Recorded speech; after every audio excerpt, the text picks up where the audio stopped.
เจ้าคณะตำบลป่าแดดอำเภอเมืองเชียงใหม่แต่เนื่องจากว่าหลวงพ่อท่านติดศาสนกิจมีธุระไม่สะดวกที่จะมานั่งจัดรายการให้ญาติโยมทั้งหลายได้เตื้อเฉพาะวันนี้อาตมาภาพก็ได้รับแจ้งจากหลวงพ่อตะวาก็วันนี้ตัวอาตมาบ่ได้ไปที่ไหนบ่มีธุระอันใดก็หันว่าเวลาว่างอยู่ก็ดำเนินรายการแทนหลวงพ่อประคับประคองเวลาช่วงแรกตะกี้ได้อู้ถึงเรื่องเพชฌฆาตเคราแดงเท้าความให้ญาติโยมได้ฟังเห็นสักน้อยว่าชีวิตคนเฮากุคนที่เกิดมานั้นต่างก็ได้ผ่านชีวิตตึงดีตึงบดีมาแล้ว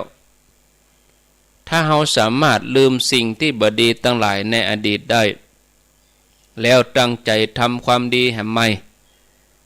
การเปลี่ยนแปลงไปในทางที่ดีก็จะเกิดขึ้นแก่ชีวิตของเฮา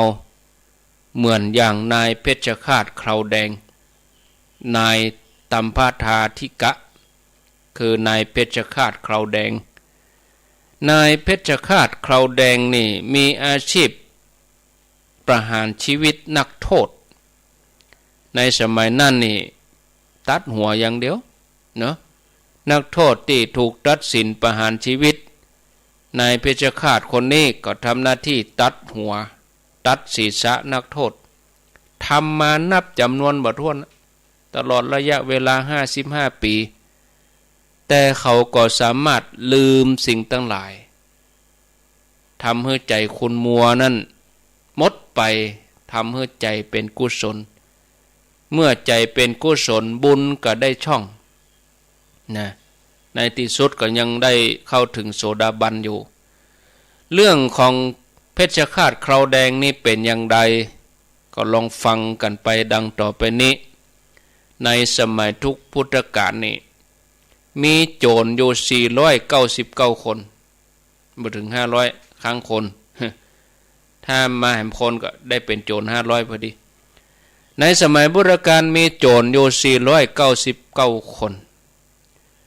โจรทั้งหลายนี่ก็เอี่ยวปล้นเจ้าบ้านเป็นประจำสมัยนั้นก็มีบุรุษคนหนึ่งมีตาเหลือกเหลืองมีเคราแดงบุรุษคนนี้ขอสมัครไปเป็นโจรเพื่อไปร่วมอุดมการณ์ทำอาชีพโจรก็เป็นโจรเคราแดงนะเมื่อนายเคราแดงเนี่ยไปสมัครกับหัวหน้าโจรพิจารณาพอหน่วยก้านแล้วโอ้บุรุษคนนี้นี่กักขระเหลือเกินตาก็เลือกเหลืองเคราก็แดงพิษมนุษย์มนานะบุรุษผู้นี้นี่อาจจะได้ดื่มกินเลือดของแม่โดยอย่างที่บัสะทกสถานอันเนี้ยคือบุคคลอันตรายพอโง่เฮงแล้วหัวหน้าโจรก็บ่สามารถจะรับเข้ามาร่วมอุดมการณ์ของโจรได้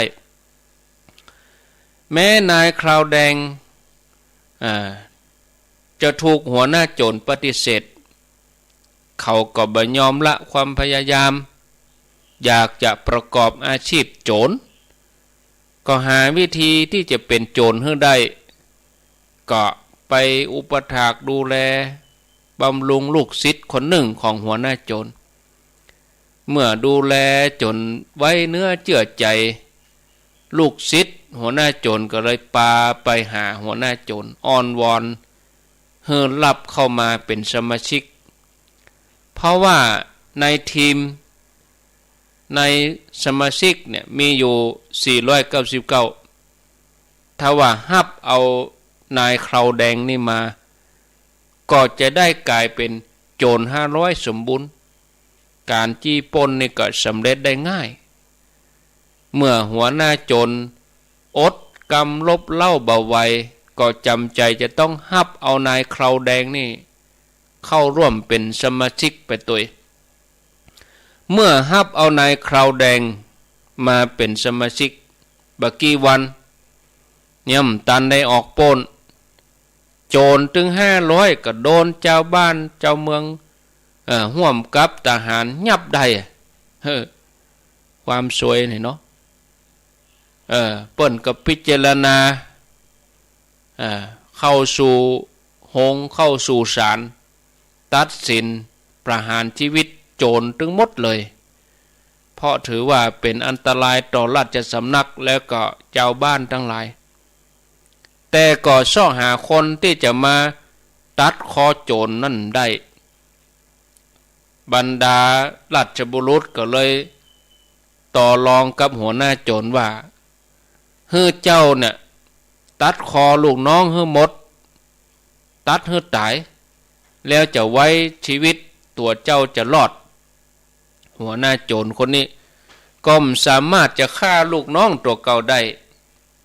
เพราะว่าลูกน้องตึงหมดเนี่ยเป็นที่ฮักของตนแม้จะเป็นโจรเป็นจอมโจรแต่ก็ยึดมั่นในอุดมการณ์ไม่ฆ่าน้องไม่ฟ้องนายไม่ขายเพื่อนนี่นะอุดมการณ์โจรเนี่ยก็คือบ่ทำร้ายลูกน้องแล้วก็พวกพ้องกันหัวหน้าโจรนี่ก็ปฏิเสธเห็นนี่เจ้าเมืองทั้งหลายก็เลยถามโจรที่เหลือ499คนเนี่ยถ้าว่าไผคนไหนสามารถตัดคอบรรดาพวกพ้องตัวเองให้ตายไปได้คนนั้นจะรอดชีวิตถึงอย่างนั้นโจรทั้งหมดก็สามารถจะฆ่าพวกกันเองได้โจรทั้งหลายทุกคนยอมตายแต่ว่าบ่ยอมฆ่าเปื้อนเจ้าบ้านเจ้าเมืองก็ไปหั่นใส่นายคนเนี้ยนะเพชฌฆาตเขาแดงเนี่ยไปหั่นใส่นายคนนี้มีตาเลือกตาเหลือง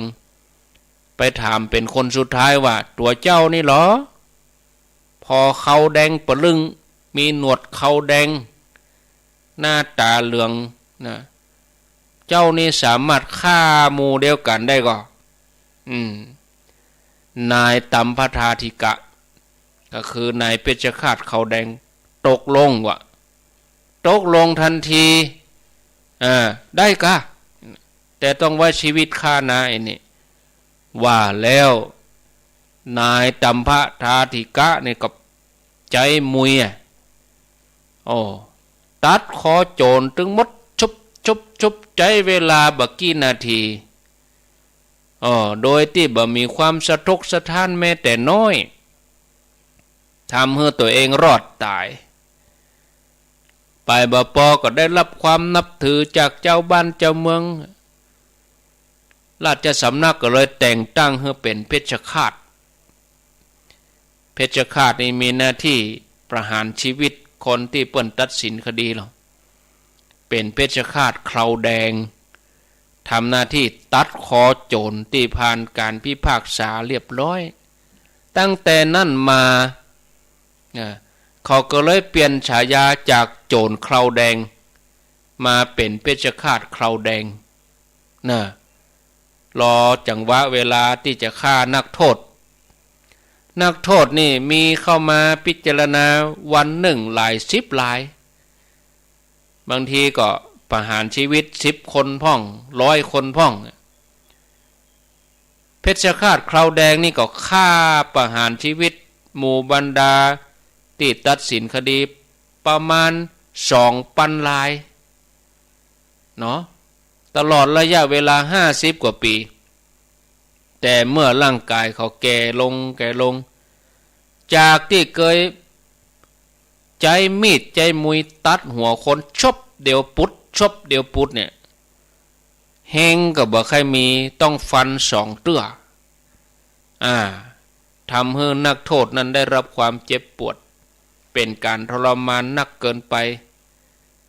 เจ้าเมืองก็เลยขอให้เขาเนี่ยลาลงจากตำแหน่งแล้วก็เสาะหาคนใหม่ทำหน้าที่แทนโยกมีดมาใครขึ้นแล้วเมื่อหนุ่มนี่ตัดคอนักโทษจบเดียวปุดเลยเดี๋ยวนี้ต้องฟัน2 เตื้อยกมีดยกค เครื่องประหารก็บ่ใครขึ้นแล้วโอ้เฒ่าแก่ไปก็เลยออกจากตำแหน่งถอดถอนออกจากตำแหน่งไปทางราชสำนักเพิ่นก็เสาะหาคนใหม่แทนเมื่อนายตัมพะทาธิกะเพชฌฆาตเคราแดงคนนี้ถูกถอดจากการเป็นเพชฌฆาตก็ปิกมานอนพักผ่อนที่บ้านแต่เนื่องจากช่วงเวลาที่ทำหน้าที่นั่นน่ะเขาก็บ่เคยได้นุ่งผ้าใหม่นะผ้าที่เขาสวมใส่นี่เปื้อนเลือดมาตลอดเพราะว่าตัดสินประหารกำหนึ่ง10 20 ลาย100 ลายเขาบ่เคยได้ดื่มน้ำยาคูที่ผสมน้ำนมที่ปรุงด้วยเนยใสใหม่ๆเขาบ่เคยได้กลิ่นดอกมะลิที่หอมเขาบ่เคยได้รูปไล้ของหอมฉะนั้นบ่กองถูกถอดจากตำแหน่งก็เลยตั้งใจว่าจะมาดื่มน้ำยาคูที่ผสมน้ำนมใหม่ๆเนยใสเนี่ยเขาก็สั่งให้คนเนี่ยเอาผ้าใหม่มาให้นุ่งแล้วก็ให้คนในบ้านนี่เกี่ยมดอกมะลิเกี่ยมเครื่องลูบไล้เครื่องหอมจากนั้นนายเพชฌฆาตเคราแดงนี่ก็ไปอาบน้ำเรียบร้อยนุ่งผ้าใหม่ใส่ครัวงามประดับประดาดอกไม้ตาของหอมพักผ่อนอยู่พอดีแล้วก็ของกินของว่าเตรียมพร้อมละนะนายเพชฌฆาตเคราแดงนี่ก็ดื่มน้ำยาคูที่ผสมน้ำนมปรุงด้วยเนยใสใหม่ๆกลิ่นหอมฟุ้งขณะนั้นเองพระสารีบุตรเถระเจ้าเปิ้นออกจากนิโรธสมาบัติเปิ้นก็พิจารณาว่าวันนี้เขาจะไปโปรดไผดีก็หันนายเพชฌฆาตเคราแดงเข้าข่ายยานพระสารีบุตรก็เลยไปยืนที่หน้าบ้านของนายตัมพะทาธิกะก็คือนายเพชฌฆาตเคราแดงนี่นายเพชฌฆาตเคราแดงนี่หันใส่พระเถระเต้าอันหันเต้าอันก็มีจิตเลื่อมใสกึดในใจตัวเก่าว่าโอ้เฮาทำหน้าที่เป็นเพชฌฆาตทำบาปทำกรรมมาเมินฆ่าคนมานักวันนี้ครัวกินครัวตานอันอย่างเฮาก็พร้อมพระมาโปรดถึงหน้าบ้านเฮาแล้วเฮาควรถวายทานในวันนี้นายเพชฌฆาตเคราแดงก็เลยน้อมนำภัตตาหารเข้าไปถวายพระเถระท่านสารีบุตรเนี่ยแล้วก็นิมนต์ให้เปิ้นได้ฉันภัตตาหารที่บ้านตัวเก่าหันเมื่อพระสารีบุตรเปิ้นได้ทำภัตตกิจเสร็จแล้วเปิ้นฉันแล้วเปิ้นก็อนุโมทนาแก่เขาแต่เขาบ่อาจจะทำจิตไปตามกระแสแห่งพระธรรมได้เพราะในใจของเขามัวกังวลว่าตัวเองได้ทำบาปทำอกุศลมานักเนาะใจก็เลยกังวลหมกมุ่นแต่เรื่องอดีตเป็นสภาพใจที่บ่พร้อมที่จะฟังธรรมบ่พร้อมที่จะปฏิบัติธรรมใจมันฟุ้งไปพระสารีบุตรก็เลยถามขึ้นว่าอุบาสก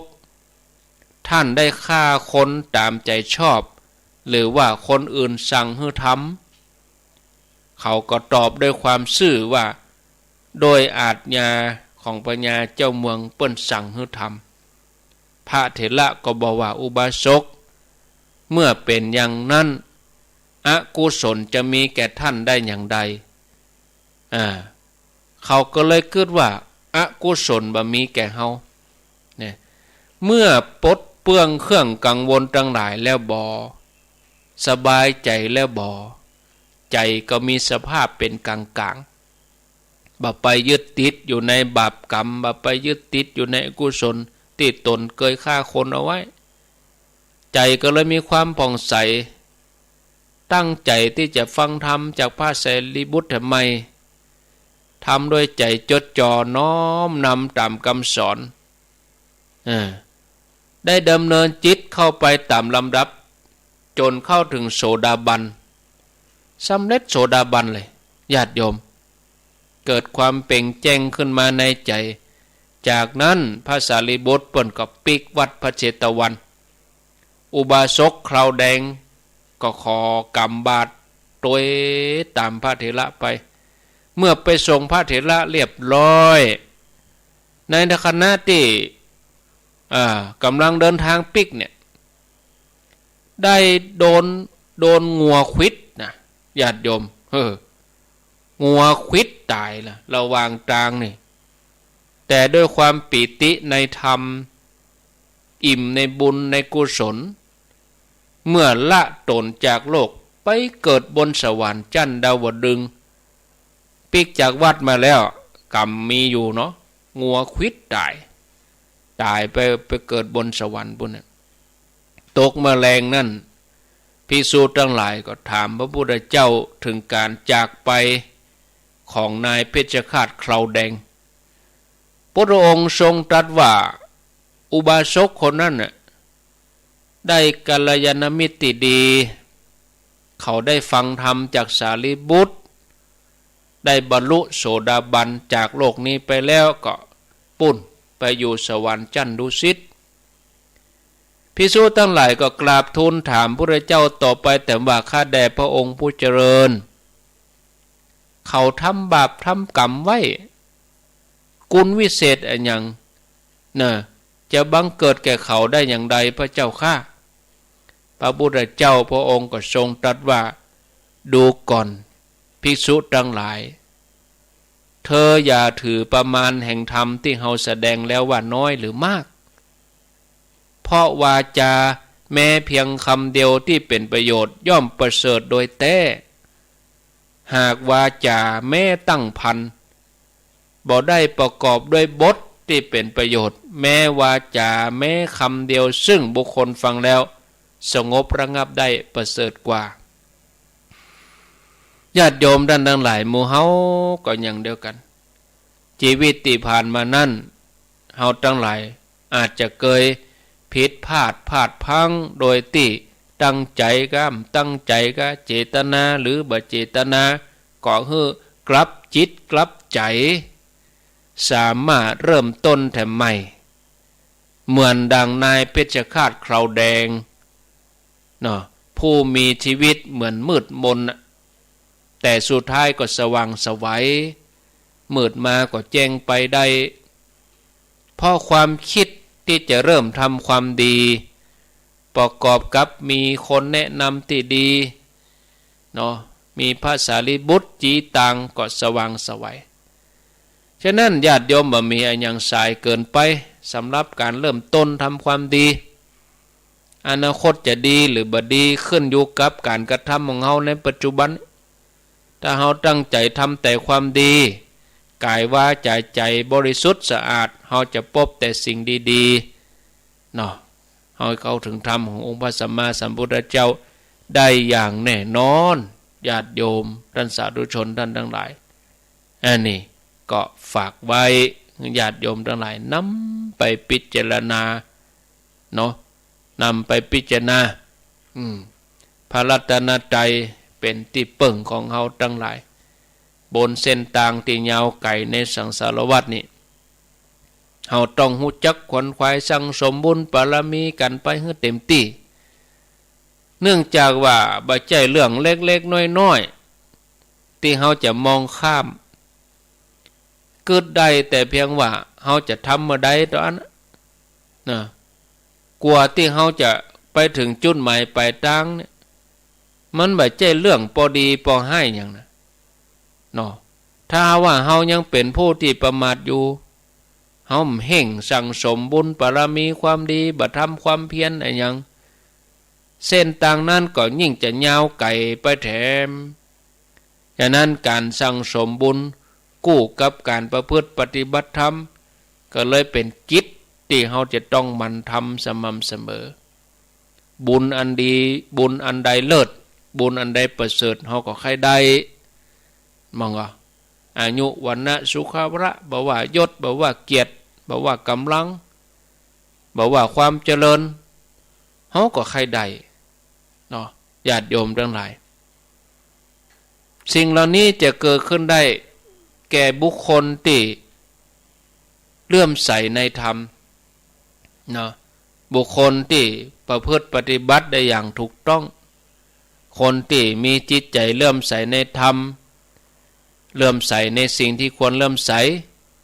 คนเหล่านี้เพิ่นก็จะมีใจที่ละเอียดประณีตเหมาะสมแก่การงานเหมาะสมสำหรับที่จะเป็น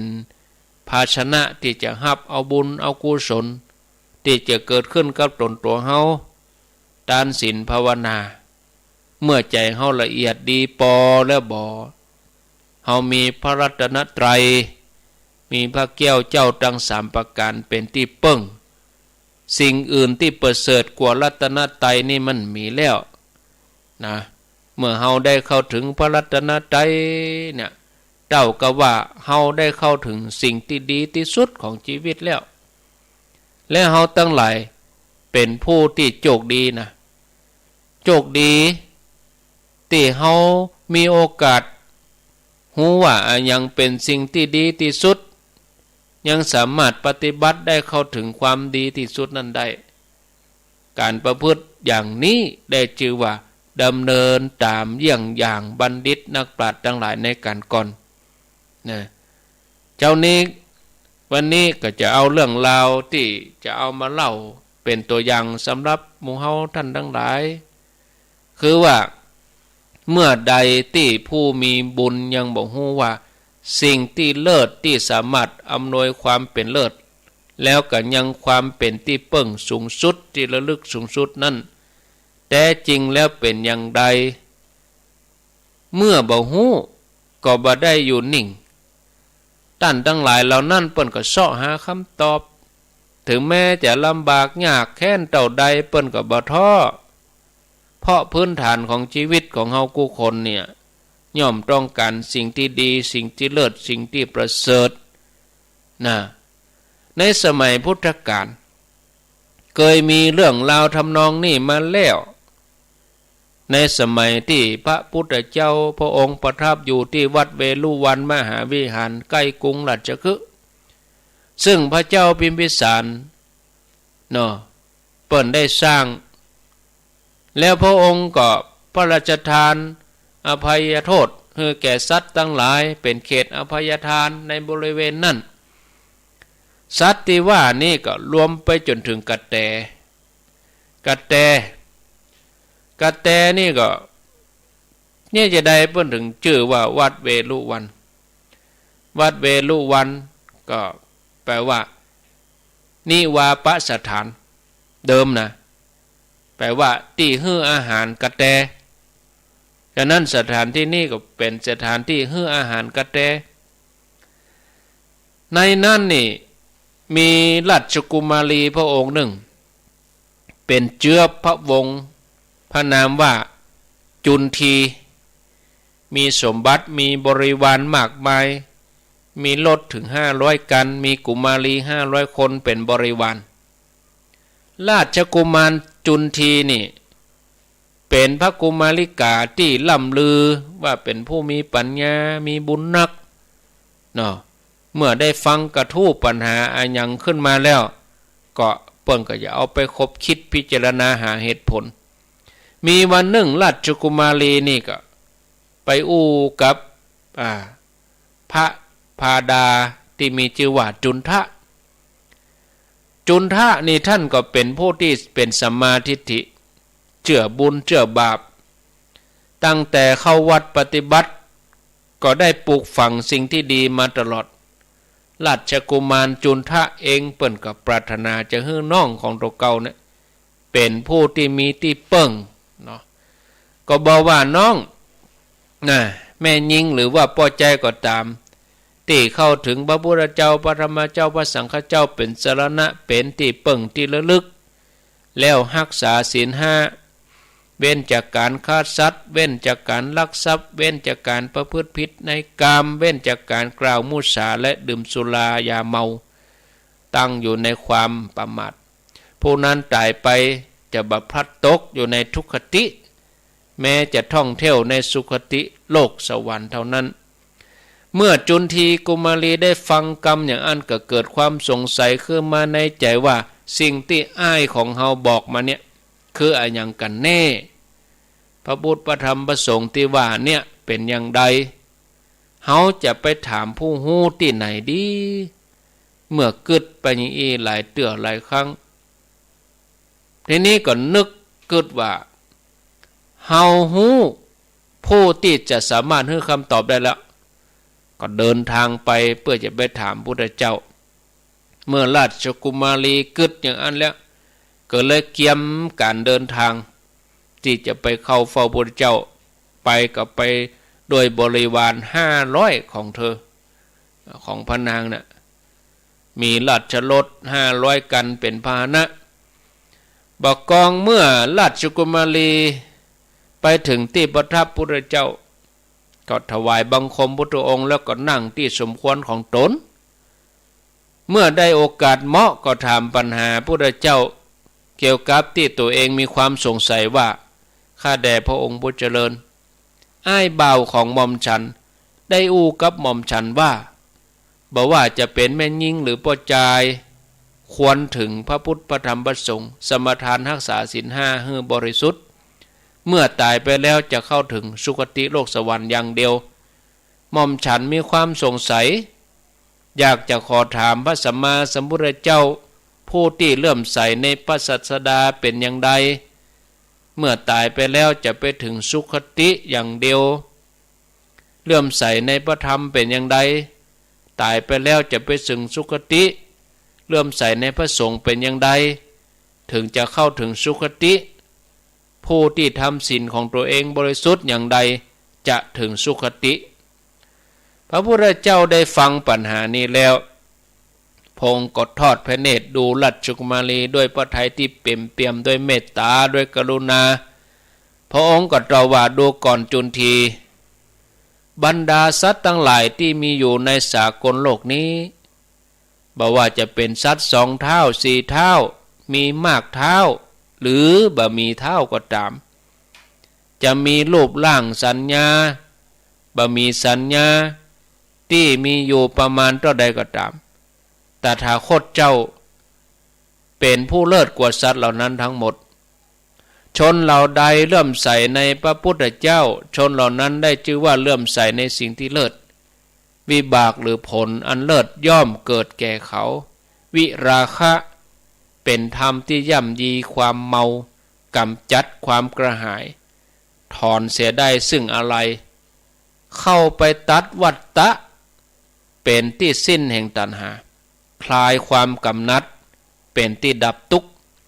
ชนเหล่าใดเลื่อมใสวิราคะธรรมนี้ชนเหล่านั้นได้ชื่อว่าเลื่อมใสในสิ่งที่เลิศผลก็จะเกิดนะสาวกขององค์พระสัมมาสัมพุทธเจ้าเป็นผู้ที่ปฏิบัติดีปฏิบัติชอบเป็นผู้ควรแก่ของควรคำนับควรต้อนรับควรแก่ของทำบุญควรทำอัญชลีเป็นเนื้อนาบุญอันเลิศผู้ที่เริ่มใส่ในพระสงฆ์ชื่อว่าเริ่มใส่ในสิ่งที่เลิศศีลที่อริยะเจ้าทั้งหลายปรารถนารักษาอย่างดีบะขาดบะด่างบะพ้อยบะทะลุเป็นอิสระอันวินยูชนสรรเสริญเป็นไปเพื่อสมาธิเลิศกว่าศีลทั้งหลายผู้ใดทำให้บริสุทธิ์ได้ชื่อว่าทำความบริบูรณ์อันเลิศราชกุมารีได้ฟังคำพระศาสดาอย่างอันแล้วก็เกิดปีติซาบซึ้งในรสพระธรรมเกิดความกระจ่างแจ้งในคำถามของตัวทำให้เกิดความเคารพเลื่อมใสในพระศาสดาตั้งแต่นั้นเธอก็ตั้งใจทำตามโอวาทของพระศาสดาสัมมาสัมพุทธเจ้าทำให้ชีวิตมีแต่ความรุ่งเรืองญาติโยมเขาจะหันว่าในพระดำรัสในคำตรัสของพระเจ้านั้นพระองค์ทรงยืนยันว่าพระแก้วเจ้าทั้ง3ประการรัตนตรัยเป็นสิ่งที่เลิศประเสริฐที่สุดผู้ที่มีจิตใจเลื่อมใสในพระรัตนตรัยย่อมมีผลอันเลิศประณีตฉะนั้นเมื่อเฮาฮู้อย่างอีแล้วเนี่ยเฮาควรจะหมั่นทำจิตทำใจของเฮาให้สงบสะอาดสว่างไสวเนาะญาติโยมทั้งหลายพิจารณาไปอย่างนี้เฮาทั้งหลายก็จะได้เข้าถึงความสุขอันแท้จริงใน ในพระศาสนาขององค์พระสัมมาสัมพุทธเจ้าน้อมใจไปในพุทธองค์หนทางแห่งการสร้างบารมีเป็นเส้นทางที่ยาวไกลจะต้องอาศัยความเพียรอาศัยความอดทนอาศัยคนที่มีความประมาทเราถึงสามารถสร้างบารมีได้อย่างสมบูรณ์แล้วก็ย่นย่อหนทางให้มันสั้นลงมาถ้าหากว่าเราเป็นผู้ที่ประมาทในชีวิตก็ยิ่งจะทำให้เวลาของการเวียนว่ายแต่เกิดเนี่ยมันยาวไปมันยืดไปมันมีที่สิ้นสุดพระองค์ทรงตรัสว่าสังสารวัฏของผู้ที่ประมาทอยู่นั่นยาวไกลเหลือเกินการที่เฮาจะเป็นผู้ประมาทอย่างสมบูรณ์ได้นั่นเฮาจะต้องหมั่นนำใจของเฮามาตั้งมั่นอยู่ในสติมีความอดทนสติเป็นแหล่งที่มาแห่งปัญญาต้องหมั่นทำใจให้หยุดนิ่งแล้วมีสติปัญญาในการพิจารณาธรรมขององค์พระสัมมาสัมพุทธเจ้าเนี่ยการเจริญพุทธานุสติมีพุทธเจ้าเป็นอารมณ์หมายความว่ามีใจจดจ่ออยู่ในพุทธองค์ทุกคืนทุกวันบอกว่ารับว่าตื่นยืนเดินนั่งนอนญาติโยมท่านสาธุชนท่านทั้งหลายอันนี้เขามันพิจารณานะพอเวลาแล้วประเด็นนี้โอ้ล่วงเลยมาพอสมควรแล้วเนาะ6:35 ก็ว่าจะเอาชื่อมาอ่าน ถ้ามาอ่านก็จะเป็นดินพอกหางหมูเอาอ่านเห็นหน่อยเนาะญาติโยมเพิ่นแล้วใจคนที่เปิ้นร่วมบุญวันก่อนนั่นมีญาติโยมเปิ้นมาเยี่ยมเอวหาแม่สีวิไลแม่วิไลสีคำเหลืองอยู่ป่าเมี่ยงเมืองปานลำปางเปิ้นร่วมบุญมา600 บาทถ้าบุญอินเทอร์เน็ตค่าไฟแล้วก็การน้ำมันลดไปเมืองฝางอีวะเพิ่นว่าอันแล้วก็มีป้อสมแม่ปันบ้านห้วยงูในอำเภอฝางอันนี้เปิ้นมาเยี่ยมมาเอวหาแล้วก็ร่วมบุญตัวย่ำเปิดเฮือโทจะรู้เจริญพรเจริญพรเจริญพรหม้อแตะแล้วก็ฮับกลมอู้เจริญพรนั่นจบข่าวจะไปโทษเด้อกะย่ำบอกให้โทษเด้อหรอแล้วเวลาฮับกลมอู้เนี่ย เวลาโทรก็พอกะละเวลาเห็นน้อยถ้าบอกเบอร์โทรก็ก้อยโทรถ้าบอกเบอร์โทรจะไปโทรเด้ออันนี้เป็นญาติโยมทั้งสายแม่น้องสันสลีฝากมาตั้งแต่ที่อันแม่เหมาะปุ่นแล้วดอกแม่จันเป่งมูลนิวางแม่มาลัยเตจะวันดีแม่จันสวยติบเมืองพรหมแม่หลีวุฒิแม่ยอดจันแปงแม่แสงปินปวนทาป้อจันติบปวนทาแม่ลาวันไทยใหม่แม่พัดคำบุญเรืองอีนะปนร่วมกันนี้หลายๆท่าน420 บาทนางแก้วเรือนยอดกันตีบ้านดงเวียงกะหลง100 บาทแม่จันหอมมีมาตาตุ่ม100 บาทอนุโมทนาแม่จันหอมมีมาบ้านตาตุ่มพระเจ้าหูญาณแม่บัวพัดไอพิงป่ายางริมปิงละปูนแม่บัวบานอวดผลอยู่ปางอายแม่เจดีเวียงป่าเป้า100 บาทล้านพัฒนันในเวียงเชียงใหม่300 บาทแม่คำมูลสุกันทาบ้านปัจจัน100 บาทเวียงกันลงแม่นางดวงสุวรรณ100 บาทบ้านปัจจัน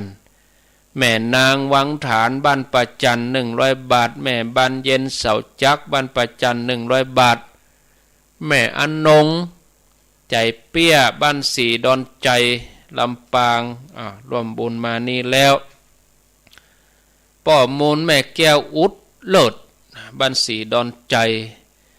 แม่อนนงใจเปี้ยบ้านสีดอนใจลำปางเอาฝากมาหลายซองนี่เอาตาเนื้อไผ่พ่องก็บ่ฮู้บ่ได้ระบุเนาะแม่บุญนาคกันทาคำบ้านสีดอนใจเมืองลำปางได้รับแล้วแม่ไข่แก้วกองสีอันนี้ทำบุญวันเกิดวันนั้นเพื่อลูกหลานมาส่งอันนี้เปิ่นอยู่บ้านเซ้ง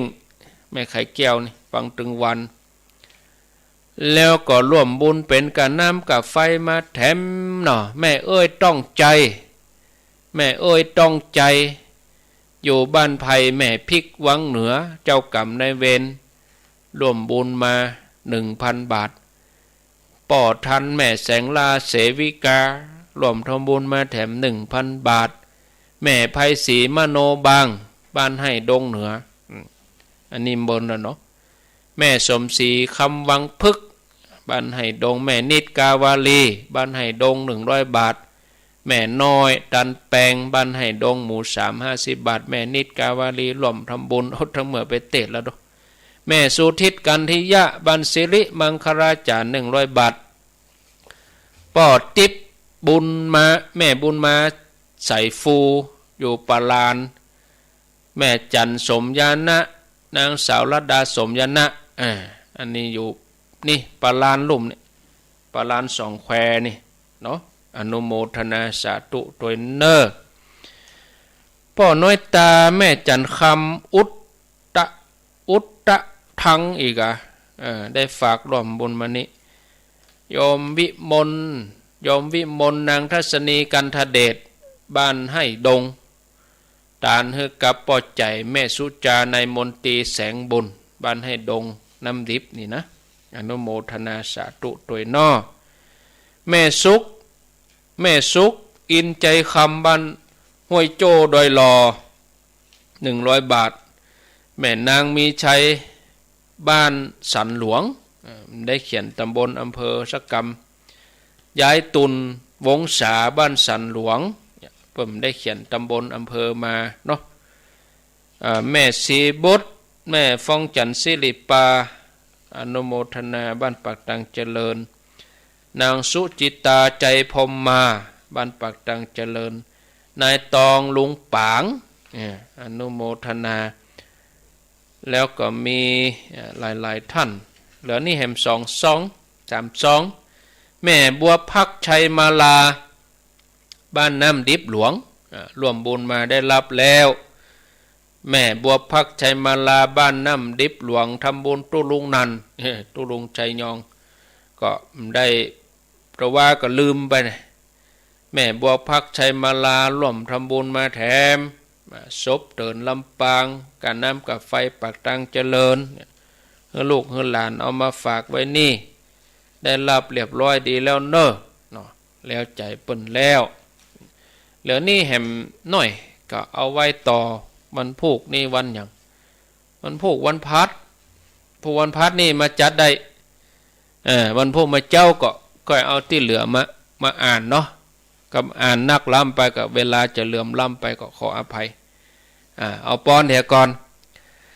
สัพปิติโยวิวัชชันตุสัพพะโลโกวินัสสันตุมาเตภวัตวันตะลายโยสุขีธิคายุโกภวะอภิวาตานาสีลิสะนิจังวุธาปจายโนจัตตาโลธรรมาวัฏันติอายุวันโนสุขังพะลังนั่นเรียบร้อยสบายอกสบายใจดีแล้วเนาะ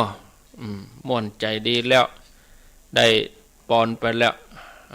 ท่านอื่นก็อนุโมทนาบุญด้วยกันเนี่ยเนาะเดือนนี้เดือนสิงหาคมถึงเดือนกันยานี่มีกิจกรรมยังตั้งแต่นี้ไปถึงหมดเดือนกันยาส่วนกิจกรรมอื่นๆแต่ละวัดละวาเปิ้นก็มีของเปิ้นตามปกติธรรมะสัญจรการายการทำสังฆทานกาทานสลากกาอย่างก็อันนั้นก็เปิ้นก็ทำปกติของเปิ้นแต่ที่เขาจะรวมกันในกลุ่มครูบาอาจารย์พระสงฆ์แล้วก็ศรัทธาญาติโยมที่เขาจะร่วมกันนี่ก็ปุ่นวันที่12ตุลาคม เดือนหน้าเดือนในพวกก็ญาติโยมก็เชิญชวนร่วมกันที่วัดเหล่ามนทาที่เพิ่นสร้างวัดใหม่นี่วันที่12ตุลานี่ตอดกฐินแล้วก็วางเสียละเลิกสร้างศาลาการประเรียนที่วัดเหล่ามนทาตำบลดอยหล่ออำเภอดอยหล่อจังหวัดเชียงใหม่นี่วันที่12ตุลาที่เหล่ามนทาจำง่ายๆ12ตุลาเหล่ามนทา13ป้นกะที่ทุ่งเศรษฐีอารามทุ่งเศรษฐีสันต่อเวลาตอนบ่ายอันนั้นก็ตอดกฐินร่วมกับการทำบุญตานศาลาเปิ้นแล้ว13ตุลาเนาะ14ตุลาก็วางศิลาฤกษ์สร้างเจดีย์ที่วัดสันกวานตำบลแม่กะอำเภอสันป่าตองจังหวัดเชียงใหม่เนาะอื่นๆนั่นก็ถ้าว่ากลางเดือนกันยานี่ไปก็ก่อยทยอยประกาศญาติโยมทั้งหลายได้รับทราบอันนี้ก็เอาเบื้องต้นอีกก่อนถ้าประกาศนักก็ศูนย์อันเดียวคนเท่าก็จำยากโอ้อันใดเป็นอันใดตั้งใดก็ดีจำเอาเป็นว่าเบื้องต้นนี่ก็3วันนี้ก่อน12 13 14ใกล้ที่ไหนไปที่หั่นญาติโยมที่เมืองฝางพวกก็อย่ามาหลายนะญาติโยมเชียงไฮ้ก็จะมานักวันที่12นี่นะ12ตุลานี่เกี่ยมกันที่เหล่ามนทาทอดกฐินแล้วก็สร้างศาลาวางศิลาฤกษ์สร้างศาลาที่เหล่ามนทา12ตุลาเอาละโทรมาได้เลยกับนี้เหลือแถม15นาที0 9 9 8 3 6 6 3 2 2โทรมาเลยกับนี้เปิดโอกาสให้แล้วเบอร์0 9 9 8 3 6 6 3 2 2อยู่ที่ไหนตั้งใด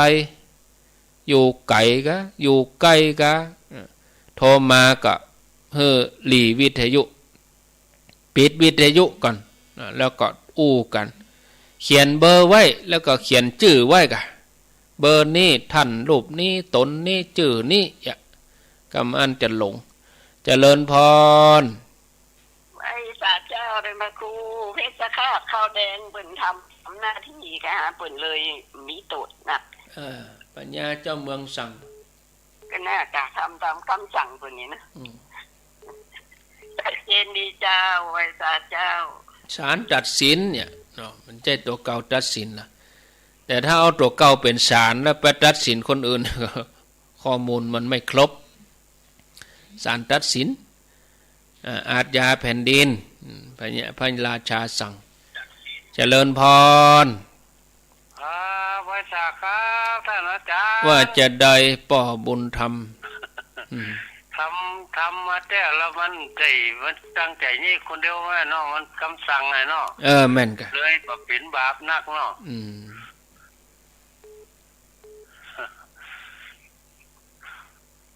นี่อย่างครับไฟสา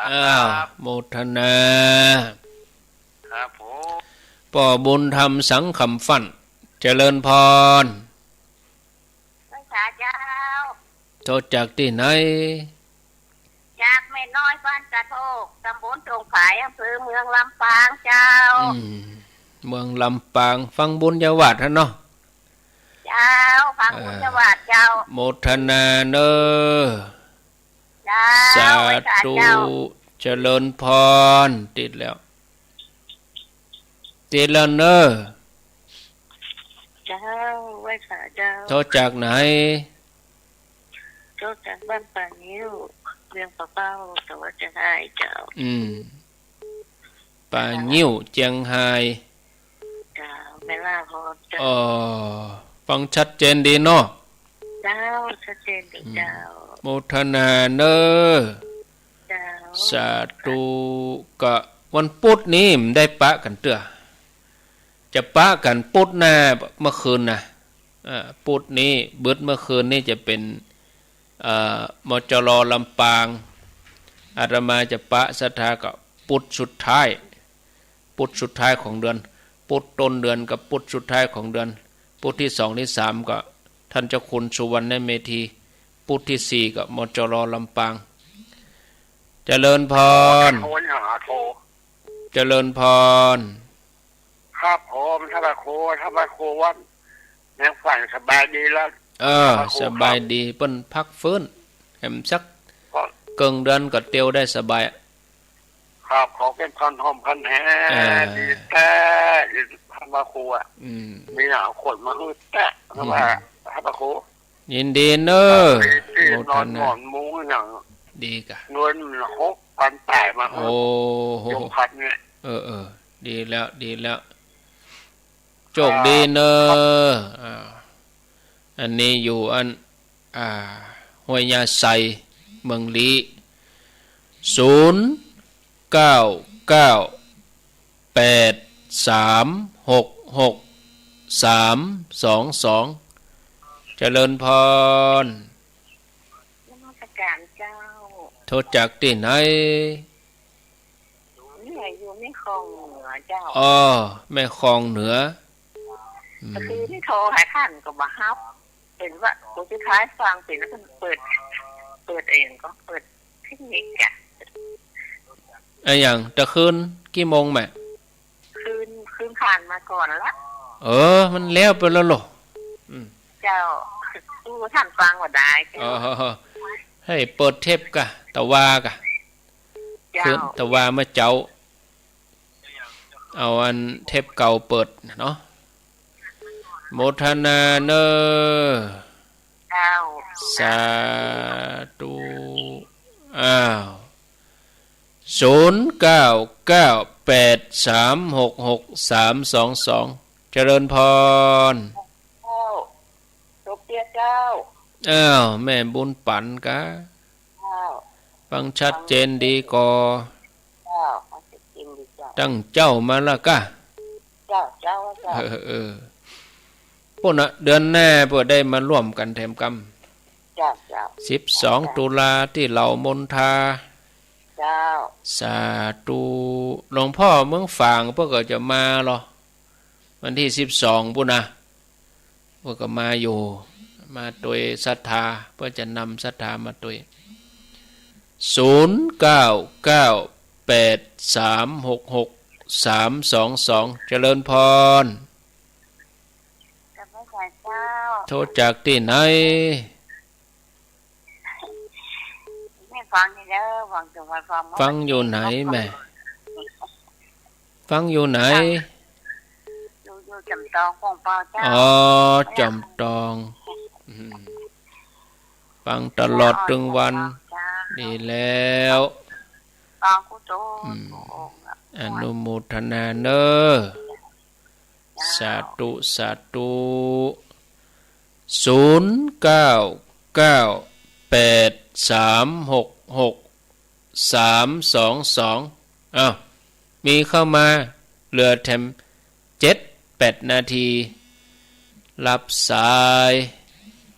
เจริญพรกลับพรรษาท่านพระครูเจ้าแม่สิกูลจันทุระบ้านหนองรองตำบลมันเป้าอำเภอเมียงจังหวัดลำปางเจ้าลำปางอำเภอเมืองลำปางฟังที่บุญญาวาสเนาะเจ้าชัดเจนดีเจ้าโมทนาฟังมาถึงได้รอไปหรอ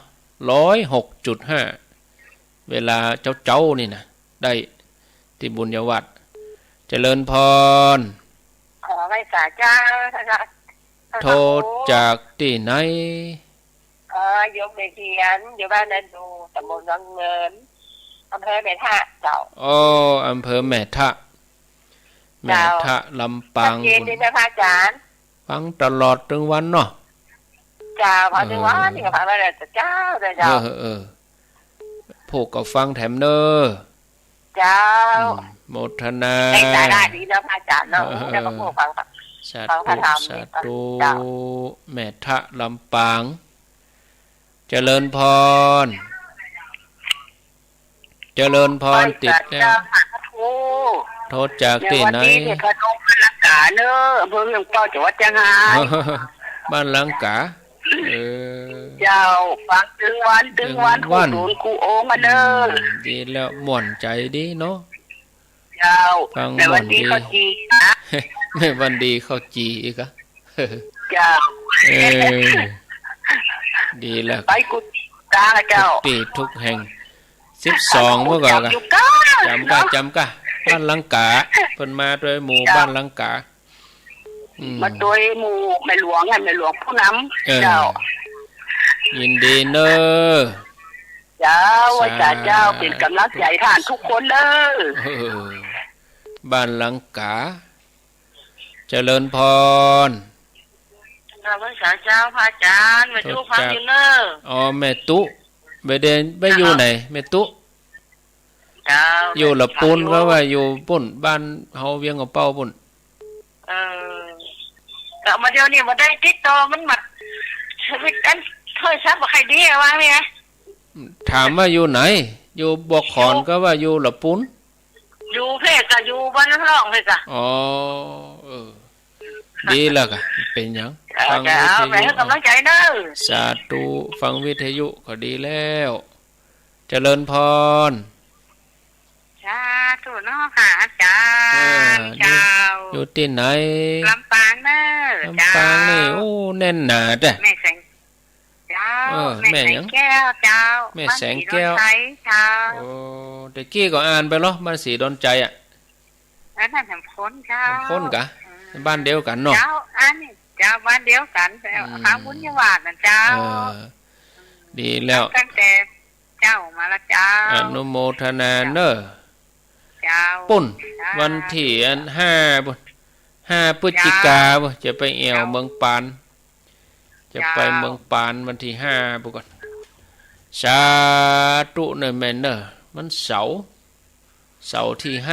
5กฐินพระป่าเมืองปานเจริญพรพระเจ้าท่านพระครูฟังอยู่เด้อฟังถึงวันเจ้าฟังถึงวันเจ้าทุกวันนี่เนาะแต่บ่ได้โทรเจ้าตันเปิ้นเป็นหยังว่างก็กดมามันพวกก็ยังมาปะกันแถมอยู่เจ้าโทรจากไหนนี่บ้านน้ำมันตำบลนางยาวเจ้าอำเภอจังหวัดลำปางห้างชัดนี่กะห้างบุญยาวาดเจ้าโอ้ห้างชัดนิ่มได้เนาะลายด้วยขุนตาลไปนี่หน่อยฟังถึงวันก็ดีแล้วนะฟังถึงวันน่ะวันนี้ก็ได้ฟังธรรมม่วนอกม่วนใจท่านธนอัตชื่อปุ่นบันไดเฮาที่ลืมนี่ท่านธนอัตนั่นน่ะได้ฟังธรรมเพิ่นธรรมมันแรงมันน่ะจ้างเทศหัวบัวฟังอันหัวฟังกาบน่ะปุดหน้าก็มาฟังแถมเนาะเจ้าโชคดีเด้อพี่น้องศรัทธาเอาลาไปก่อนเด้อญาติโยมห่างเวลาคือสถานีเปิ้นอาตมาลาศรัทธาไปก่อนปะกันแถมใหม่วันผูกเมื่อเจ้าอายุวันโนสุขังปลัง